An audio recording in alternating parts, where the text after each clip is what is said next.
Umugabo yashatse umugore, uko uwo mugore asamye inda ikavamo. Abibonye atyo ajya kuraguza. Umupfumu ati: ubwo usama inda ikavamo, niwongera gusama inda uzajye uyuhagiza amata uyisige amavuta, ntuzayikoze amazi kandi uzayirinde izuba. Nubyara umwana ntazajye ku zuba kandi nawe ntazakore amazi, azajye yiyuhagiza amata yisiga amavuta. Umugore aragenda abigenza atyo. Bukeye abyara umukobwa. Umwana arakura aba mwiza. Hagati aho ariko nyina arapfa.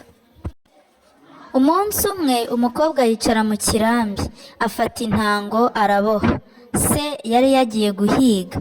Haza abahungu babiri b'inkubaganyi bavuye gushora inka, bati: uriya mukobwa ko bavuga ko adakora amazi, uwagenda akayamutera tukareba uko bigenda.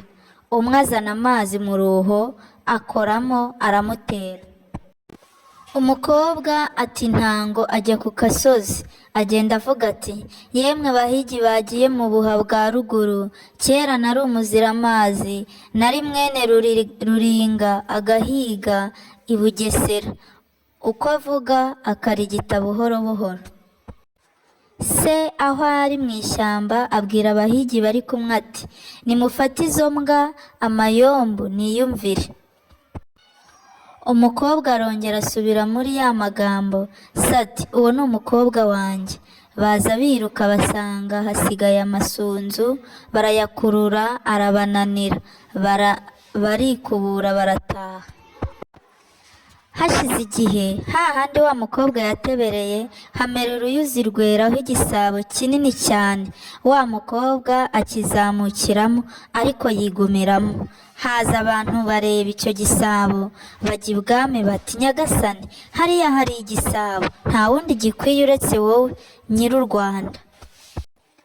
Umwami yoherezayo abahutu ngo bajye kureba, bagaruka bavuga nk'abambere. Atuma abatutsi, bagaruka bavuga kwa kundi. Yohereza abatwa, baracyitegereza, bagaruka intera ari yayindi. Abwira abahutu ati: mugende mugiterure. Bagiteruye kirabananira. Abatutsi nabo bagiteruye kirabananira. Abatwa bagiye biba kwa kundi. Bukeye haza umusore ati: nyagasani, kiriya gisabo cyananiranye, ngiye nkagiterura wazampa iki? Umwami ati: naguha icyo ushaka cyose. Umuhungu aragenda aragiterura arakizana, bagishyira munsi y'ikigega. Umwami aramugororera birambuye. Uwo mwami ntiyagiraga umugore, yibaniraga na mushiki we. Bukeye ajya guhiga. Umukobwa ati: ubona kiriya gisabo cya musaza wanjye kitaza ngo tubohe imitemeri cyo kameneka? Ubona kiriya gisabo cya musaza wanjye kitaza ngo twoze ibyansi cyo kameneka? Undi ati: kireke, harimo rutoki rw'urutunda yaza yakurusha. Ati: undushe? Wa mukobwa ava mu gisabo, araza baboha ibyibo aramurusha, bacunda amata aramurusha, bariyuhagira aramurusha, birangiye yisubirira mu gisabo.